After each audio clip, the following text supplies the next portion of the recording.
محبت کے 40 اصول از شمس تبریزی۔ دوسرا اور آخری حصہ، اصول نمبر 21۔ اس نے ہم سب کو اپنی صورت پر پیدا کیا ہے، لیکن اس کے باوجود ہم سب ایک دوسرے سے مختلف اور یکتا و ممتاز ہیں۔ کوئی بھی دو انسان ایک جیسے نہیں ہیں، کوئی بھی دو دل یکساں طور پر نہیں دھڑکتے۔ اگر وہ چاہتا تو سب لوگ ایک جیسے ہو جائیں تو وہ بھی ان کو ایک جیسا ہی بناتا۔ چنانچہ اب ان اختلافات کی توہین و تنقیص کرنا اور اپنے افکار کو دوسروں پر مسلط کرنے کی کوشش کرنا دراصل پروردگار عالم کی قضاء و قدر اور بلند پایہ حکمت کی توہین کے مترادف ہے۔ اصول نمبر 22۔ جب اس کا سچا چاہنے والا کبھی میکدے میں جا پہنچے تو وہ میکدہ اس کے لیے محراب و مصلی کی صورت اختیار کر لیتا ہے، لیکن اگر کوئی بہکا ہوا مے خوار مسجد میں بھی چلا جائے تو وہ اس کے لیے مے خانہ بن جاتی ہے۔ جو کچھ بھی ہم کرتے ہیں اس میں اصل کردار تو ہمارے دل کا ہے، ہمارے اندر کا ہے، ظاہر کا نہیں۔ صوفی لوگوں کو ان کے ملبے اور ان کی وضاحت سے نہیں جانچتے۔ جب ایک صوفی کسی پر اپنی نگاہ جماتا ہے تو دراصل اپنی دونوں آنکھوں کو بند کر چکا ہوتا ہے، اور ایک تیسری آنکھ سے جو کہ اس کے قلب میں ہے اس منظر کے اندر کا جائزہ لے رہا ہوتا ہے۔ اصول نمبر 23۔ زندگی تو ایک ادھار کی مانند ناپائیدار ہے اور اصل حقیقت کا ایک دھندلا سا خاکہ اور نقل۔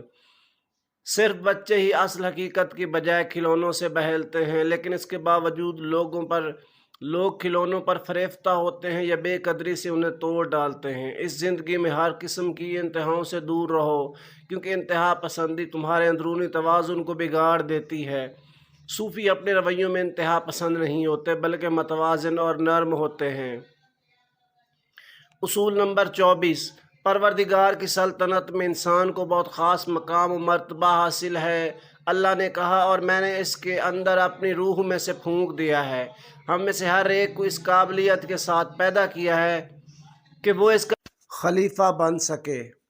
اپنے آپ سے پوچھو کہ کیا تمہارے اعمال اس کے خلیفہ جیسے ہیں؟ یاد رکھو کہ ہم پہ لازم ہے کہ ہم اس رحمانی روح کو جو ہم میں پھونکی گئی ہے اپنے اندر دریافت کریں، پہچانیں اور اس کے ساتھ جئیں۔ اصول نمبر 25۔ جنت اور دوزخ کے بارے میں فکر مند رہنا چھوڑ دو، کیونکہ جنت اور دوزخ یہی ہیں اسی لمحہ موجود میں۔ جب بھی ہم محبت محسوس کرتے ہیں جنت کا ایک زینہ طے کرتے ہیں، اور جب بھی نفرت، حسد اور جھگڑے میں پڑتے ہیں دوزخ کی لپیٹوں کی زد میں ہوتے ہیں۔ کیا اس سے بھی بدتر کوئی دوزخ ہو سکتا ہے جب کوئی شخص اپنے دل کی گہرائیوں میں یہ احساس پائے کہ اس سے کوئی بے حد غلط کام اور برا کام سرزد ہو گیا ہے؟ اس شخص سے پوچھ کر دیکھو، وہ تمہیں بتائے گا کہ دوزخ کسے کہتے ہیں، اور کیا اس سے بڑی بھی کوئی جنت ہو سکتی ہے؟ جب کسی شخص پر خاص لمحات میں وہ سکینت نازل ہوتی ہے، جب اس پر کائنات کے دریچے کشادہ ہوتے ہیں اور انسان اپنے رب کے ساتھ قرب کی حالت میں ابدیت کے اصرار سے ہمکنار ہوتا ہے۔ پوچھو اس شخص سے، وہ تمہیں بتائے گا کہ جنت کیا ہوتی ہے۔ اصول نمبر 26۔ کائنات ایک وجود واحد ہے۔ یہاں ہر کوئی اپنے اپنے واقعات کے غیر مرئی دھاگوں سے ایک دوسرے کے ساتھ لپٹا ہوا ہے۔ ہم سب جانے انجانے میں ایک خاموش مکالمے کا حصہ ہیں۔ کسی کو دکھ نہ دو، نرمی اور شفقت کا برتاؤ رکھو، کسی کی پیٹھ پیچھے اس کی برائی مت کرو، خواہ ایک بے ضرر سا جملہ ہی کیوں نہ ہو۔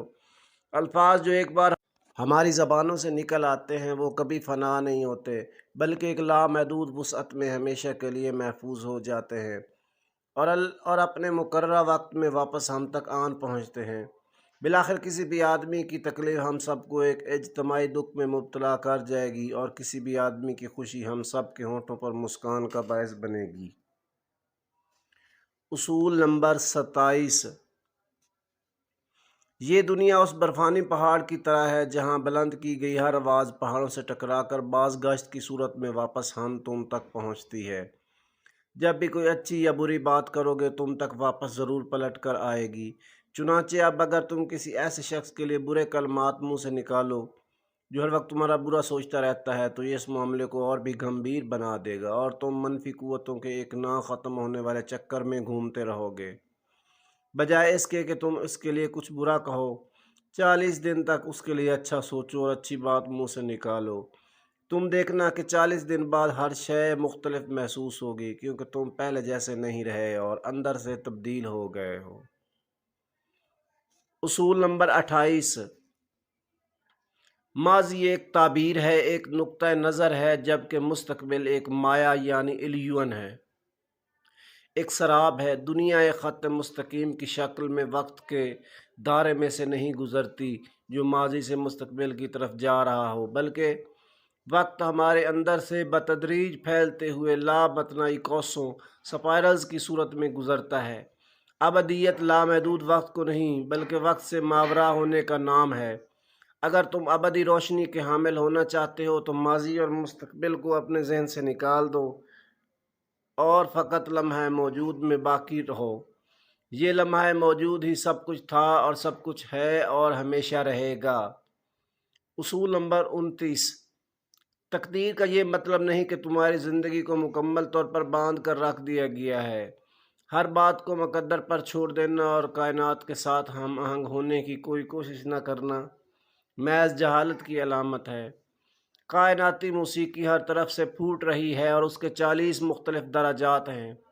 تمہارا مقدر وہ درجہ ہے جس پر تم اپنا ساز بجا رہے ہو سکتا ہے کہ تمہارا ساز تبدیل نہ کیا جا سکے، لیکن اس ساز سے جو نغمہ اور دھن تم نکالتے ہو اس کا انحصار صرف اور صرف تم پر ہے۔ اصول نمبر 30، سچا صوفی ایسا فرد ہے کہ اگر اس پر کوئی ناحق تہمت لگائی جائے اور ہر سم سے اس پر ملامت کی بوچھاڑ ہو تب بھی وہ صبر کے ساتھ یہ سب جھیلتا ہے اور تنقید کرنے والوں کے خلاف ایک لفظ منہ سے نہیں نکالتا۔ وہ الزام کے جواب میں الزام نہیں لگاتا اور کوئی اس کا مخالف اور دشمن حتیٰ کہ غیر ہو بھی کیسے سکتا ہے جب اس کے نزدیک کسی غیر کا کوئی وجود ہی نہیں۔ وہ تو خود اپنے نفس سے معدوم ہے، چنانچہ وہ کس طرح کسی کو اپنا دشمن یا مخالف سمجھے جبکہ وہاں صرف اور صرف ایک ہی واحد ذات کی جلوہ نمائی ہے۔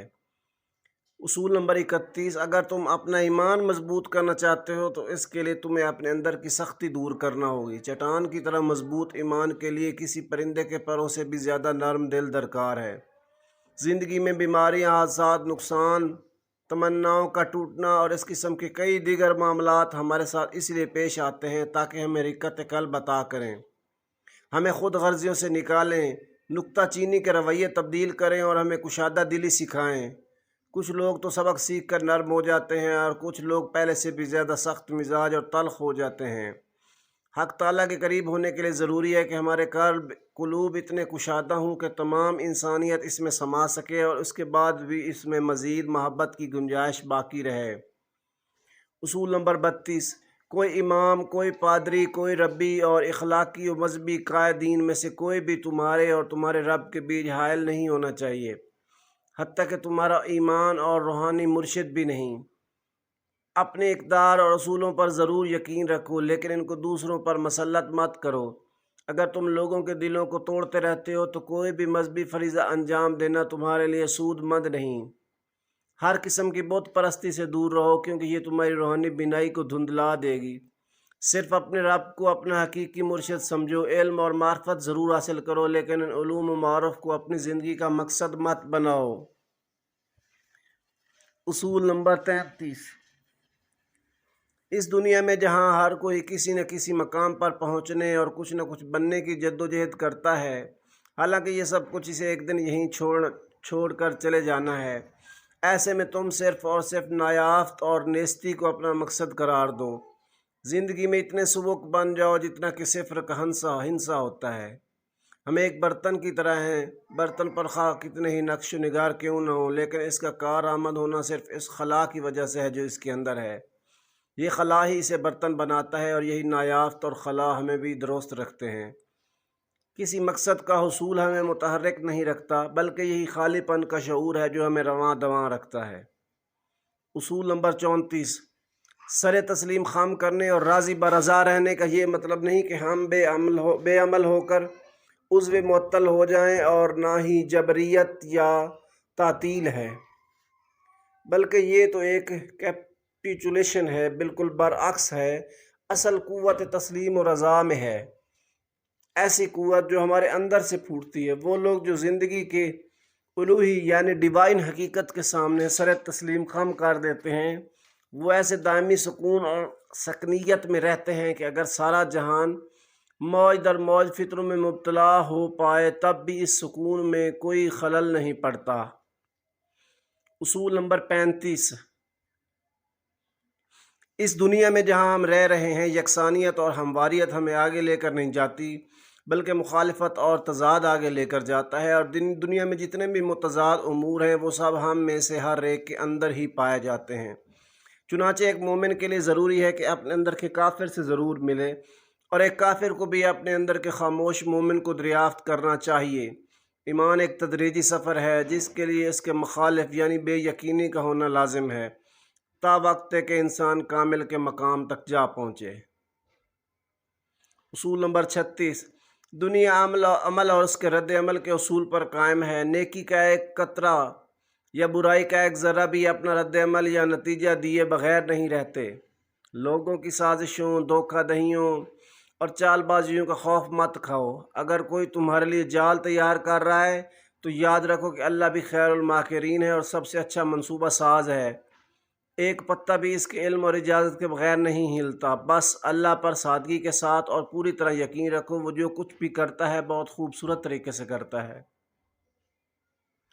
اصول نمبر 37، خدا بہت باریک بین اور بڑا ہی کاریگر گھڑی ساز ہے، اتنا درست کہ زمین پر ہر چیز اپنے مقررہ وقت پر وقوع پذیر ہوتی ہے، نہ ایک لمحہ وقت سے پہلے اور نہ ہی ایک لمحہ تاخیر سے، اور یہ عظیم گھڑی بغیر کسی استثناء کے سبھی کے لیے بالکل ٹھیک اور درست طور پر کام کرتی ہے۔ ہر ایک کے لیے محبت اور موت کا ایک لمحہ مقرر ہے۔